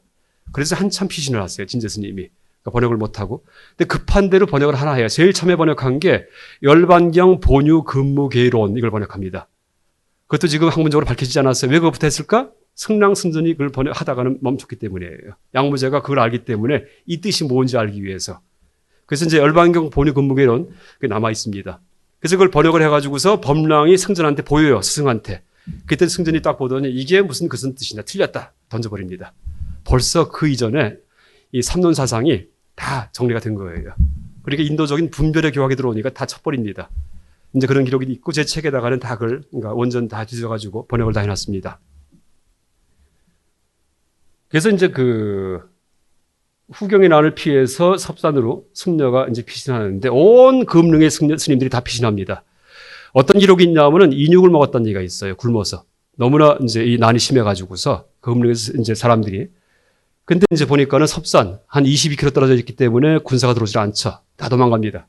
근데 6년간 승전에게서 가르침을 받았다. 근데 뭐라고 되어 있냐면은 몰려든 스님은 소털처럼 많았지만 가르침을 제대로 배운 사람은 솥불처럼 적었다. 이렇게 얘기를 합니다. 그래서 오직 4명만 이제 가르침을 전수했다. 그래서 이 네 분의 이름이 전공사우, 승전 스님의 4명의 제자 친구들, 이렇게 얘기를 합니다. 범랑, 지변, 해용, 해포, 이 대표적 제자입니다. 그래서 이제 섭산에 있었는데, 이제 송제, 양나라가 망하고서 진이 건국됩니다. 진나라. 진나라도 이제 건국을 진패선이라는 장군이 건국하는데, 진패선. 이 사람이 그 삼론학을 갖다가 존중을 해요. 존중. 그러면서 양나라 때의 불교 이데올로기는 성실론이었고, 진나라 때의 불교 이데올로기를 바꿉니다. 사상이 바뀝니다. 나라가 바뀌니까. 그래서 삼론 스님들을 대거 모십니다. 그래서 섭산에 계시다가 6년 동안 배운 걸 갖고서 나중에 건강, 시내로 나와서 풀기 시작합니다. 그래서 삼론학파가 성립합니다. 무슨 얘기예요? 정치적 힘에 의해서 사상이 변한다는 얘기예요. 사상의 주류가 변한다는 얘기입니다. 그렇죠? 근데 우리가 이제 그 교훈은 우리 한국의 종교 판도도 똑같아요. 개신교, 가톨릭 이렇게 막 흥하죠. 왜 그래요? 우리가 서구화됐잖아요. 딴 거 아닙니다. 근데 이제 불교는 특이한 게 그럼에도 불구하고 불교는 퍼집니다. 대개 일반 종교는 정치적 힘이 바뀌면은 바뀌어요. 위가. 근데 불교는 거꾸로. 그걸 이제 이 전문 용어로 하부 구조가 상부 구조를 결정한다 이렇게 얘기를 합니다. 정치, 경제, 군사력에 의해서 문화, 종교, 그 다음에 사상이 바뀐다 이렇게 얘기를 하는데 그러니까 뭐 남미 같은 경우에는 다 카톨릭이죠. 왜 그래요? 카톨릭이 점령했기 때문에. 오스트레일리아는 개신교죠. 왜 그래요? 영국 식민지이기 때문에. 미국은 개신교죠. 왜 그래요? 영국이 들어갔기 때문에. 영국이 다 개신교 아니에요. 헨리 8세 때 성공회. 그다음 퓨리탄스 청교도들 다 개신교입니다. 그다음에 인도네시아는 왜 저기에 인도네시아 같은 경우는 이슬람이죠. 왜 그래요? 이슬람 경제인들이 들어갔기 때문에 돈이 들어가니까 그렇게 변한 겁니다. 그다음에 중동 지방은 왜 이제 이슬람이에요? 이슬람 군사력이 들어갔기 때문에. 우리나라는 왜 개신교가 흥해요? 미국 들어갔기 때문에 이렇게 됩니다. 아주 단순 명료해요. 그런데 불교만은 안 그래요. 거꾸로 해요. 군사력 경제력이 들어가는 게 아니고 스님 한 분만 딱 들어가면 딱 바꿔버립니다. 불교는 상부 구조가 하부 구조를 변화시킨다. 이게 불교입니다. 중국의 불교가 퍼질 때 인도에 군사력이 들어와서 점령해서 퍼진 거 아니죠? 인도에 경제력이 들어온 거 아니죠? 달마 스님 처음에 불도징 한두 분 들어와서 그냥 바꿔버립니다. 그렇죠? 이게 불교예요. 왜? 너무나 위대하기 때문에. 미국에 지금 유럽에 티베트 불교 퍼지는데 티베트가 미국에다가 배제학당, 이화학당 지어줬어요? 기독병원 지어줬어요? 아니죠? 한 사람 들어가니까 이렇게 변한 겁니다. 예. 그러니까 기회청정하고 불교가 뭔지 아는 분이 나타나면 싹 바뀝니다. 그래서 이제 지금 한국 불교도 마찬가지예요. 불교가 본연만 회복하면 하루아침에 다 바뀝니다. 그렇죠? 그래서 이제 뭐 사회복지하고 뭐 세력 늘리고 중요하지 않습니다. 불교의 본질이 뭔지만 우리가 실천하면은 스님과 제가불자가 그러면 하루아침에 다 바뀝니다. 상부 구조가 하부 구조 바뀌는 너무나 위대한 가르침이기 때문에. 그런데 이제 이 순당 당시에 약간 요거는 이제 삼론학과 이제 성실하게 관계했는데 양 나라 때의 불교 이데올로기는 성실론이고 진나라 때 불교 이데올로기는 삼론학입니다. 이제 그 황제가 외호했기 때문에 보호했기 때문에 그래서 삼론학파가 생겼다라고 얘기할 수 있습니다. 근데 이런 걸 어떻게 알게 됐냐 하면은 이거 제가 다 밝힌 거예요. 이것도 전부 다 어디 있는 게 아니고 오사된 걸 찾아냈어요. 오사된 거. 책을 읽다 보니까 편경장미 이런 말이 있어요. 도대체 해석이 안 돼요. 문득 뭐예요? 경치가 장치가 아니다 이렇게 있죠. 보니까 이게 후경양말이 비슷해요. 후경이 안이 일어난 양말에 진나라 초기에 통치기에 사방에 놀던 선비들이 이제 산에 들어와서 그다음에 경 무슨 논지도 있는데 이것도 무슨 뜻인지 몰라요. 근데 이 검색해 보니까 풍속 논지 이런 말이 있어요. 같은 시기에 쓴 말 중에서 뭐예요? 이어받 이제 배움을 받아갖고 이 계승했다. 논지를 받아 계승했다는 뜻 아니에요. 그러면 해석이 깔끔하죠. 무슨 얘기예요? 후경 양말 진초 치어지시 양진 정권 교체기에 혼란할 때 몰려 들어가지고서 가르침을 받았기 때문에 그래서 이제 이 삼론이 퍼졌다 이런 얘기입니다. 그래서 이제 이것은 이것도 제가 책에서 밝혔는데 그러니까 삼론학파가 하나의 학파로서 형성된 원인이 그러니까 정치적 격변과 관계가 있다라고 얘기할 수 있습니다. 그래서 이제 편경과 편자하고 이게 편자 소수체입니다. 이쪽인가 모르겠습니다. 똑같죠. 이게 후자 포소체고 이게 편자 소수체인데 보세요. 이거하고 비슷하죠. 이건 어떻게 운동하겠어요? 그러니까 이걸 나중에 복원을 해서 쓸 때 잘못 쓴다는 얘기예요. 그래서 이제 이렇게 오사가 돼가지고 초소를 갖다 해서 복원할 때 그래서 나중에 도대체 무슨 말인지 모르는 문장들이 나옵니다.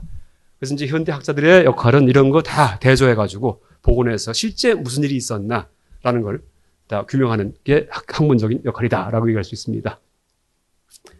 아까 이제 진자 같은 경우에는 이 후경의 난 일어나기 직전에 양무지 만났다가 난 일어나니까는 부춘까지 내려와서 운동합니다. 여기까지. 원래는 진제 스님이 남해 광주 들어와요. 여기로. 그러니까 홍콩 바로 옆입니다. 홍콩 옆에. 열리 들어오셨다가 부춘까지 올라오는데, 건강까지 갔는데 난 일어나니까는 도망갔다가 한참 이제 고생하시다가 나중에 자살까지 하려고 해요. 너무나 힘들어갖고 살기가. 그다가 이제 역경을 많이 하시죠. 구역. 그러니까 신역 구역 할 때 구역이 진제역입니다. 진제. 구역 유식. 그러니까 구유식 할 때 유식불교에서. 천태 스님 같은 경우에는 그러니까 대소산에 계시다가 그 스승이 해사 스님인데 해사 스님한테 가르침을 받다가 한 30살 무렵에 건강, 여기가 불교의 중심지니까 가서 공부하라 하고 명의로 갑니다. 568년. 언제냐 하면은 승랑 스님의 손자 제자인 법랑 스님이 한참 법을 필 때예요. 그러니까 지무제의 외호를 받으면서 이럴 때인데 가서 한 10년간 머무르는데 기가 죽습니다. 너무나 대단하기 때문에. 그러니까 575년 동안 한 8년 머물죠. 9년 정도. 575년도에 천태산에 은둔합니다. 그래서 10년간 온갖 수행을 다 하면서 와신상담해갖고 드디어 585년도에 돌아와서 천하통일을 합니다. 그래서 천태학이 탄생합니다. 그래서 이제 아까 얘기했듯이 삼론에 대한 반발로서 천태가 발생했다. 이렇게 얘기할 수 있죠. 천태문헌에 보면은 길장 스님께서 천태 이 책을 보고서 자기가 썼던 저술을 다 불태워버렸다. 이런 말이 있어요. 근데 삼론의 문헌에는 그렇게 안 나와요. 거꾸로입니다. 삼론가 중에서 천태한테 감동을 해가지고서 개종한 사람이 있어요. 글로 간 사람이 있어요. 이런 사람은 뭐라 부르냐면 중가사 이렇게 부릅니다. 중가의 무리들, 중도 가명에 집착하는 무리들. 중도와 가명. 중도가 비유비무 이게 중도예요. 가명은 유무 이게 가명이에요. 근데 천태에 공가중 사상이 있죠. 삼재 원윤관 이게 뭐예요? 공가중 너무나 깔끔해요. 그러니까 제법은 세 개의 측면이 있다. 실제 하지 않기 때문에 공하다. 그렇지만 거짓이 있기 때문에 가다. 그래서 진상은 가도 아니고 공도 아닌 비유비무다. 이렇게 얘기를 합니다. 이게 중도입니다. 천태의 일심삼관, 삼재 원윤관인데 너무나 멋있죠. 근데 삼론 쪽에서 볼 때는 그건 지혜 정도예요. 지혜 정도. 성철 스님이 얘기했던 보조, 진울의 무리들 똑같죠. 스타일이요. 너무나 체계적으로 잘 만들어 놓긴 했지만은 보니까는 이거는 아니올시답니다. 그래서 이제 이 도노법이 무슨 얘기냐 하면 그냥 깨버리는 게 도노법입니다. 삼론학은 그냥 깨버립니다. 한꺼번에 다 부셔버립니다. 서원종과 똑같아요. 삼론학은. 그런데 천태학은 너무나 체계적이고 이 체계가 아름답습니다. 그렇지만 중가사, 중도와 가명에 집착하는 무리들 이렇게 비방합니다. 천태는 기록을 할 때 천태 쪽에서는 길장이 자기 책 보고서 삼론을 다 불태웠다 하고 그렇게 얘기를 하고 삼론 쪽에서는 천태에 대해서 중가사, 중도와 가명에 집착하는 그런 분별의 무리들 이렇게 이제 비방을 합니다.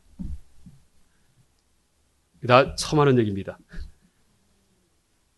사상을 얘기한다면은 네 가지 축이 있는데 이원적 범주론, 방편적 교화론, 상직의 실상론, 무득의 오도론 이 네 가지가 승랑의 사상입니다. 이원적 범주로 상직의 실장을 깨닫지만 깨달음에 내용이 있는 것이 아니기에 무득의 오도이며 깨달았는데 뭐가 있는 게 아니에요. 그냥 그 자리입니다. 원래. 그렇죠? 원래 깨달음이 무득 아니에요. 그러니까 본래심을 찾는 거죠. 무슨 조작을 해갖고 머리에 뭘 집어넣는 깨달음 아니에요. 원래 깨달아 있는데 그걸 모르기 때문에 그렇죠? 원래를 아는 거 이게 무득입니다. 그러니까 득을 다 제거하는 거 이게 깨달음이에요. 씻어버리는 거. 그 다음에 상직의 실상. 그럼 제법 실상이 뭐냐? 유와 무가 상직하다. 유이면서 무다. 이렇게 얘기합니다. 모든 것은 법들은 있으면서 없다. 이렇게 얘기해요. 인도 불교에서는 거꾸로 얘기해요. 모든 것의 실상은 비유무다. 이렇게 얘기합니다. 근데 중국 불교 삼론학에서는 그 반대로 긍정으로 얘기합니다. 쌍차, 쌍조할 때 쌍조로 비판하면은 삼론학이고 쌍차로 비판하면은 쌍차. 그러면 인도 불교입니다. 특이해요. 이게 삼론학의 특징입니다. 여러분 중간학 공부할 때 1구, 2구, 3구, 4구 아세요? 제1구는 그러니까 사람의 사고방식 중에 1구는 있다. 제2구는 없다. 3구는 있으면서 없다. 4구는 있지도 않고 없지도 않다. 사고방식이 이 네 가지에서 벗어나지 않아요. 근데 보통 일상생활에서 쓰는 것은 1구, 2구예요. 있다, 없다. 그걸 비판할 때 있는 것도 아니고 없는 것도 아니다. 이렇게 얘기를 합니다. 인도 불교에서. 근데 중국에 들어오니까 바뀌어요. 있으면서 없다. 이렇게 바뀝니다. 마찬가지. 역할은 똑같습니다. 그러니까 상직을 통해서 비판해도 되고 쌍차를 통해서 비판해도 됩니다. 근데 이 승조 스님의 사상, 그러니까 고삼론이죠. 여기는 상직 사상이에요. 근데 그게 상직을 인정해갖고 뭐가 있다는 얘기 아니에요. 그러니까 유무, 분별을 비판하기 위해서 유이면서 무다 이렇게 돼버립니다. 그래서 이제 승랑도 그걸 계승해가지고 중도를 얘기할 때 유이면서 무다 상직으로 얘기를 합니다. 상직으로. 이게 이제 그건 어떻게 할 수 있냐? 주홍에게 가르쳐서 삼종론을 쓰게 했다 할 때 거기에 나오는 사상 중에 하나가 가명공사상인데 그 가명공사상, 가명이 거짓 이름이고 공이 텅빌 공자인데 그 뜻이 뭐냐 하면 가명즉공사상이에요. 가명즉공. 뭐예요? 색즉시공. 색이면서 공이다, 공이면서 색이다 이런 얘기입니다. 그러니까 상직의 실상이 뭐냐 하면은 반해신경의 색즉시공 공직색입니다. 딴 게 아니고. 그렇죠? 색이 현상이고 공이 텅 빈 거예요. 색이 유고 공이 무예요. 유중무. 이게 반해신경이에요. 색이 윤회고 무가 열반이에요. 윤회 즉 열반 이런 얘기입니다. 이게 상직인데 이제 그게 바로 고삼론의 사상, 승조의 사상이고 그걸 그대로 계승해서 승랑의 이제 실상을 얘기할 때 상징으로 표현을 합니다. 그런데 이제 교화를 할 때 여러 가지 교화를 많이 해요. 그래서 그 교화하는 방식 갖고서 아예 승랑 사상이다 했더니 나중에 자기가 했던 말을 또 뒤집어 버립니다. 그래서 모든 게 다 방편이에요. 그래서 방편적 교화론 이렇게 얘기할 수 있습니다. 이게 승랑 사상을 아주 구체적으로 이제 그렇게 그림표입니다. 우리의 지향점은 상직의 실상이에요. 모든 생각이 무너지는, 그렇죠? 있다 없다, 나다 너다, 살았다 죽었다 이런 게 어너지는. 노무현 대통령 돌아가실 때 뭐라 그래요? 죽음도 삶의 뭐 아니겠는가? 이게 상직의 실상이에요. 삶이 죽음이다 이런 얘기입니다. 삶이 죽음이다. 지금 이 순간이 죽음이에요? 그래요. 왜? 온 우주가 다 종말로 가고 이제 다 사라지고 있어요. 무상하기 때문에. 지금 이 순간이 탄생이에요? 다 그렇죠. 온 우주가 나타나고 있죠. 바로 이 순간이. 나타나는 순간이 사라지는 순간이에요. 나타남이 사라짐이죠. 지금 이 순간이 천지창조 순간이죠. 그래요? 없던 거 없잖아요. 다 새로운 거 아니에요. 지금 이 순간이 천지 종말의 순간이죠. 다 새롭게 이제 나타나면서 다 사라지고 있잖아요. 그러니까 지금 이 순간이 천지 창조이면서 천지 종말이에요. 창조가 종말이죠. 언어가 무너집니다. 상직의 실상입니다. 그렇죠? 그래서 이제 그런 식으로 우리의 분별적 생각을 깨는 것이 상징론입니다. 상징론. 삶과 죽음 있다 없다. 그 다음에 이제 나다 너다 남과 나, 남과 나 아니면 세상과 이제 인간 이런 식으로 모든 게 다 상징이 있습니다. 그래서 이제 그게 상징의 실상인데 그게 목표예요, 목표. 수행의 목표예요. 근데 그 상징의 실상을 체득하려면은 인도 불교 같은 경우에는 산문적이에요. 여러 가지 말을 합니다. 법화경, 화엄경, 해가지고서. 근데 승랑 스님은 그 모든 가르침을 두 개의 범주로 다 이렇게 분리해버립니다. 어떤 범주로? 채용. 그러니까 채용론도 확립한 분이 중국 사상사 전체의 채용론이 승랑 스님이 확립합니다. 그 이전까지는 채용론이 없었어요. 그러니까 승랑 스님에 의해서 채용이라는 말이 쓰이면서 채용론이 확립이 됩니다. 나중에 그 신유학, 송대의 주사학에도 영향을 미치죠. 채용론이. 근데 불교에서 나온 겁니다. 채용 사상이. 그 다음에 중도 가명. 우리 흔히 지금 중도 가명 말 많이 쓰죠? 그것도 처음 발굴한 분이 승랑 스님이에요. 중론 제24장 18개에서 중도 가명 말이 나오는데 승랑 스님 이전까지는 그 개성을 전혀 거들떠 보지 않았어요. 아무도, 어떤 사상가도. 근데 승랑 스님만이 그 개성을 중시해가지고 그걸 발굴해갖고 가명 중도라는 말에 의해서 이제 모든 불교를 재조직합니다. 그걸 중가 이렇게 부릅니다. 중가. 중도는 실상이에요. 가명은 허상이에요. 기신론 갖고 얘기한다면 가명은 심유전문이고, 그렇죠? 환의 세계. 그 다음에 그 중도는 뭐냐면 심진념은 뭐예요? 생각이 끊어진 세계. 이것도 아니고 저것도 아닌. 그래서 이제 그렇게 중가, 채용, 그 다음에 횡수, 그 다음에 쌍척, 쌍은 한 쌍으로 되어 있는 것, 척은 외톨이. 이런 식의 개념을 도입을 합니다. 이론적 범주로. 그래서 이제 불교 전체를 두 개의 범주로다가 다 재조직한 다음에 그 다음에 교수를 베풉니다. 그리고 뭐예요? 처음 시작은 이론적 범주죠. 그래서 제가 이론적 범주론이구나라고 이렇게 말을 붙였고 이게 불교 수행의 출발점입니다. 목표가 상징의 실상인데 깨달으려고 올라갔더니 보니까 뭔가 새로운 걸 주입한 게 아니고 원래 있던 거 하는 거예요. 그래서 무득의 오도예요. 그러니까 도를 깨닫는다. 그 다음에 깨닫고 나면 남한테 가르치면 어떤 도구마를 주입하는 게 아니고 이럴 때는 저렇게 가르치고 저럴 때는 이렇게 가르칩니다. 그래서 방편적 교화입니다. 그래서 이 네 가지가 승랑 스님 사상의 네 축이다라고 얘기할 수 있습니다. 그래서 이제 이 하나하나 제가 낱낱이 지금 설명을 하는데 그 이론적 범주론의 근거를 갖다 밝힌 겁니다. 그러니까 승랑 스님은 그러니까 승랑 스님의 직접 법문하신 내용을 인용한 게 있어요. 횡수, 소밀, 쌍척, 단복의 이치를 모르면 결코 대승경론의 뜻을 이해하지 못한다고 말했다고 승랑이 전했던 얘기를 합니다. 또 실제 승랑 스님의 직접 쓴 사상들을 보니까 중가, 채용, 단복 이런 말을 많이 써요. 그래서 이론적 범주론이구나 라고 정리한 거고 그 다음에 이제 천태조차도 그렇게 얘기를 해요. 천태, 지유조차도.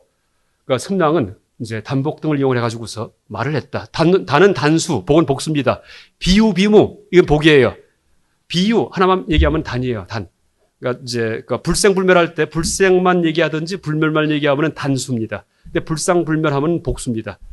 그러니까 중하면은 중도, 비유, 비무하면 중도고 이제 그 유만 얘기하든지 무만 얘기하면은 가명입니다. 하나만 얘기하면은 이렇게 됩니다.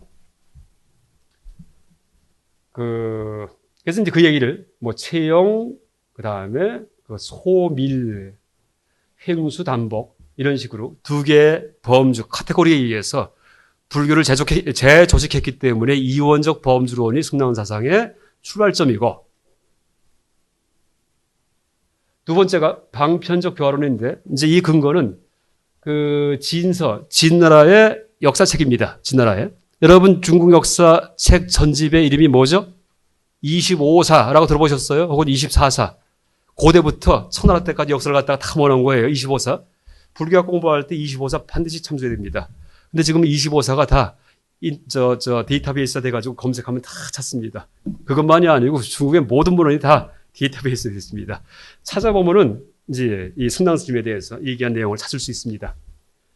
그래서 승랑 스님의 별칭 중에 하나가 무쟁법사예요. 무쟁법사, 싸우지 않는다.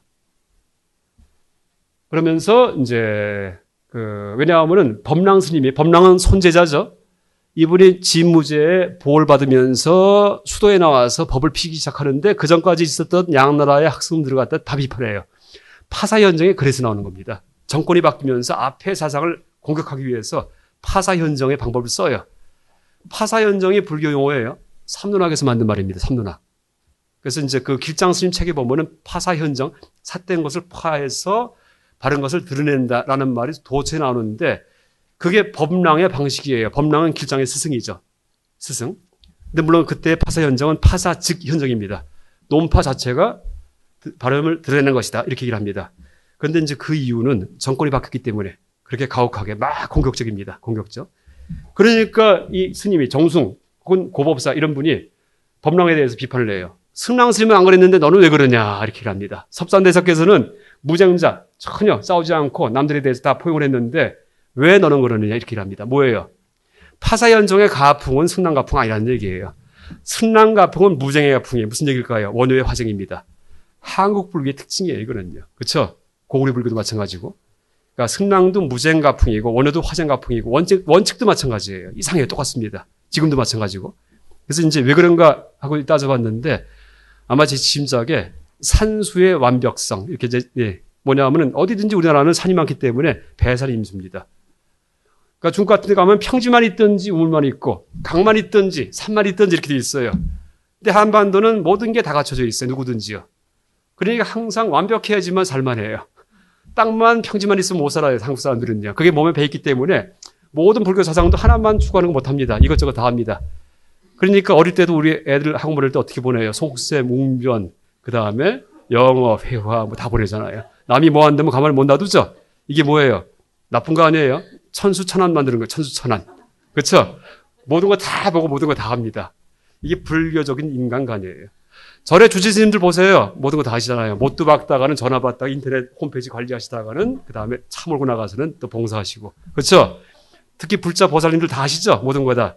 그 자긍심 가지셔야 돼요. 다른 종교는 어떻게 만들어요? 노예를 만듭니다. 노예. 그게 뭐예요? 달란트. 하나만 하게 합니다. 그건 노예입니다. 노예 종이에요. 그렇죠? 가축의 삶입니다.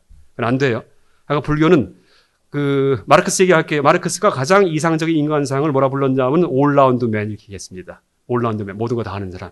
그러니까 공산 유도피아지만 물론 잘못된 사상이긴 하지만은 그 사람이 그린 거는 유토피아는 주경야독의 삶이에요. 낮에는 수렵을 하고 먹을 거 벌고 저녁에는 책을 보고 그러니까 토론을 하고 이렇게 얘기를 합니다. 모든 거 다 할 줄 아는 올라운드맨이 천수천안이고 불교적 인간상이고 한국 불교가 바로 올라운드맨을 지향을 하고 그 다음에 그 사상을 보니까 승랑에게서도 무쟁자 모든 사상을 다 포용을 해가지고 다투지 않는 이제 그런 사상을 볼 수 있습니다. 방편적 교화론 이제 아까 얘기했듯이 미리 말하는 법도 없었고 묻지 않으면 답 안 했다는 얘기입니다. 생각을 짜내어 이치를 만들지도 않았으며 상대를 보아야 비로성했고 적을 만난 다음에야 움직였다. 승랑에 대한 정확한 묘사예요. 역사서에 나와 있는 불교책도 아닙니다. 이것은요. 철저하게 응변요약, 대기설법의 방식으로 교화했다는 것이다. 흔히 승랑 사상의 핵심을 그러니까 일본 학자들 이제 얘기하는 얘기입니다. 이제 시교론, 진속 이제는 교법이다. 그러니까 진제 속죄 아시죠? 이것은 교법이고 이법. 이제 그럼 그 이법은 뭐냐? 진리는 뭐냐? 이것은 비진비속이다 이렇게 합니다. 그럼 무슨 얘기냐 하면은 진속 이제는 부처님 말에만 있는 것이라는 얘기예요. 참된 실상은 진제도 속죄도 아니라는 얘기입니다. 이법은 비진비속이 이제 이법이고 이게 승랑 사상이에요. 승랑 그 이전까지는 진속 이제는 이법이다 얘기했어요. 진리의 세계에 진재가 있고 속재가 진리가 있다. 대상 세계, 객관 세계에 진재가 있고 속재가 있다. 이렇게 얘기했는데 승랑은 그거는 말에만 있는 것이고 객관 세계는 다 진재다. 진재가 아니고 중도 제류재다. 그러니까 진재 속재를 다 초월한 것이다. 이렇게 얘기를 합니다. 그렇게 말을 한 적이 있어요. 그래서 그것을 승랑 사상이라고 하는데 나중에 다른 데 기록을 보니까 그걸 또 번복시킵니다. 그거는 상대방이 이지를 교법으로 하니까 방편으로 얘기한 거고 교법 일할 것도 없느니라 이렇게 얘기하십니다. 무슨 얘기예요? 말했다가 없는다는 얘기예요. 그러니까 철저한 무득사상입니다. 무득사상. 이제 승랑 이제 보세요. 섬령과 흥왕은 섬령이 승랑 승전이에요. 어째서 언교 말을 이제로 삼았는가?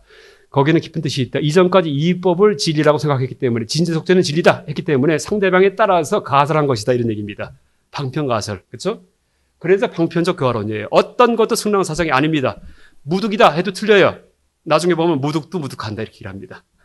무득에 또 집착해도 무득 병에 걸립니다. 그러니까 무득 일할 것도 없다. 이게 승랑 사상입니다. 그래서 이제 이런 것들을 제가 쭉 정리한 겁니다. 철저하게 그렇죠?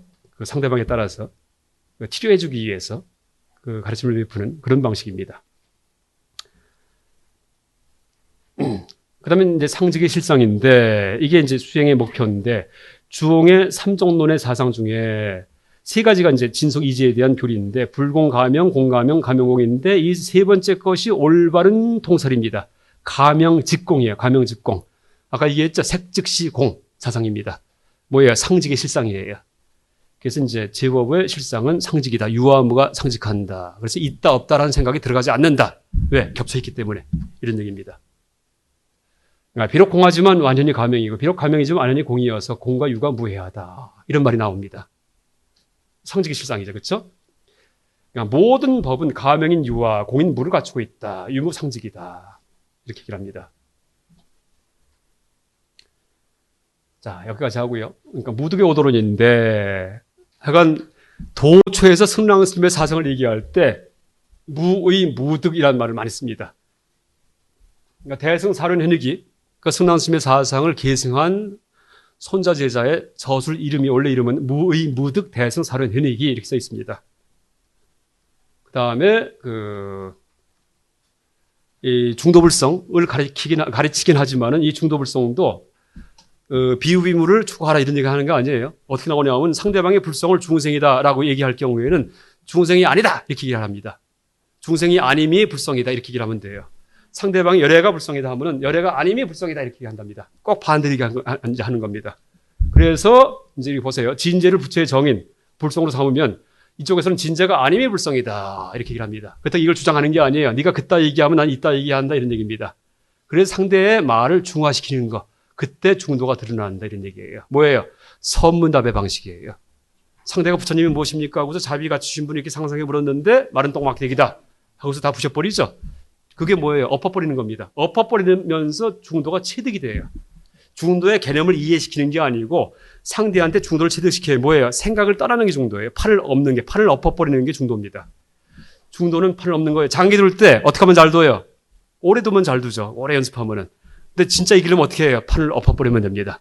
이게 삼론학의 중도입니다. 누가 무슨 얘기를 해도 팔을 엎는 거, 이게 선의 정신입니다. 그렇죠? 그래서 선에서 실천적으로 계승이 됩니다. 이 중도불성의 방식이. 그러니까 육조 해능 스님이 똑같은 얘기를 해요. 육조 해능 스님이 이거랑 똑같은 얘기를 합니다. 그러니까 해능의 법보단경에 보면은 상대가 유를 얘기하면 무릎 아파하고 물을 얘기하면 유를 아파하고 이렇게 얘기를 합니다. 그래서 이제 삼론학이 육조 스님한테 해능 스님 특히 이제 하택 신회한테 큰 영향을 미칩니다. 법보단경 같은 경우에 신회 스님이 많이 이제 그 가피를 하죠. 하택 신회, 그렇죠? 그래서 이제 무득의 오도론 깨닫긴 하지만은 뭐 불성을 제시해서 주입시키는 게 아니고 그냥 중화시켜가지고서 상쇄시켜서 사라지게 하는 거예요. 머리 바글바글 하던 거, 진재, 속재 뭐 이런 생각들 갖다가 다 없애버립니다. 그래서 무득의 오도예요. 깨닫고 나니까 없어지는 게 깨달은 겁니다. 지워주는 건데, 지워주는 거. 그래서 다시 이제 쓰면은 제가 앞에 나왔던 표를 이렇게 이 네 가지를 승랑의 사상이다라고 얘기할 수 있습니다. 약간 뭐 아까 이제 얘기 드렸던 제 책, 작년 출간된 것들 여기 된 책인데 이 안에 있는 내용을 지금 짧은 시간에 정리했고 더 관심 있는 분들은 뭐 이 책을 참조하시기 바랍니다. 뭐 이 정도 강의하겠습니다.